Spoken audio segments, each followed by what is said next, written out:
అదే RTV app వార్తల్ని క్షణాల్లో చదివే అవకాశం ఉంటుంది. ఒక న్యూస్ పేపర్, ఒక టెలివిజన్ ఛానల్ మీ చేతుల్లో ఎప్పుడూ ఉంటాయి.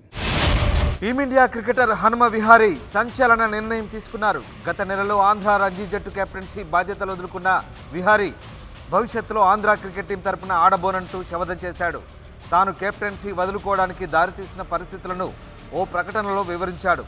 రంజీ సీజన్లో ఆంధ్ర జట్టు బెంగాల్ టీంతో ఆడినప్పుడు తాను కెప్టెన్గా ఉన్నానని, ఆ సమయంలో ఆంధ్ర రంజీ టీంలోని 17వ ఆటగాడిపై కోపంతో అరిచానని చెప్పారు హనుమ విహారీ. దాంతో ఆ ఆటగాడు తన తండ్రికి ఫిర్యాదు చేశాడని చెప్పుకొచ్చారు.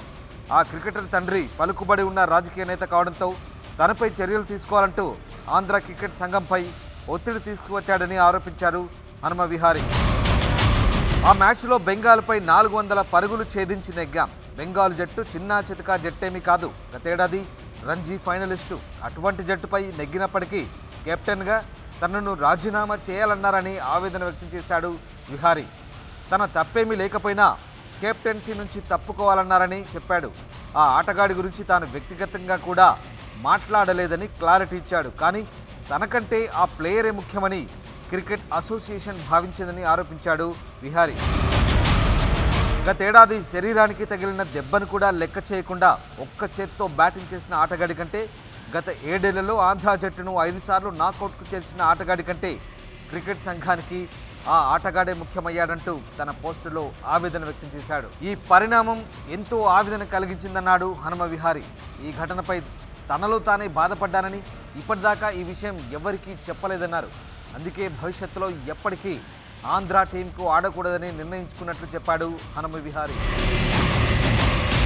ఇక విహారీ పోస్ట్ వైరల్ అయిన కొద్దిసేపటికే ఈ వివాదంపై ఇన్స్టా వేదికగా స్పందించాడు సదర్ క్రికెటర్ పృథ్వీరాజ్. మీరు కామెంట్స్ బాక్స్లో వెతుకుతున్న వ్యక్తిని తానేనని చెప్పాడు. అయితే విహారీ చెప్పింది పూర్తిగా అబద్ధమని, ఆట కంటే ఎవరు ఎక్కువ కాదంటూ ఇన్స్టా స్టోరీ పెట్టాడు పృథ్వీ. వ్యక్తిగత దాడులు, అభ్యంతరకర భాషను ఎవరూ సహించరన్నారు. ఆ రోజు ఏం జరిగిందో అందరికీ తెలుసన్నాడు పృథ్వీ. ఇక విహారీని ఉద్దేశించి, నువ్వు ఇంతకు మించి ఏమీ పీకలేవు మిస్టర్ సోకాల్డ్ ఛాంపియన్. ఈ సింపతి గేమ్స్ ఎన్ని కావాలనుకుంటే అన్నీ ఆడుకో అని స్టేటస్లో రాసుకొచ్చాడు పృథ్వీ. అయితే ఈ స్టేటస్ తర్వాత విహారీ కూడా ఆ రోజు ఏం జరిగిందో టీం మొత్తానికి తెలుసు అంటూ అందరు ప్లేయర్లు సంతకాలు చేసిన పేపర్ను షేర్ చేయడం కొసమెరుపు. మరిన్ని వీడియోస్ కోసం ఛానల్ ని సబ్స్క్రైబ్ చేయండి. లేటెస్ట్ అప్డేట్స్ కోసం వాట్సాప్ ఛానల్ ని ఫాలో చేయండి. అండ్ లింక్ డిస్క్రిప్షన్ లో ఉంది.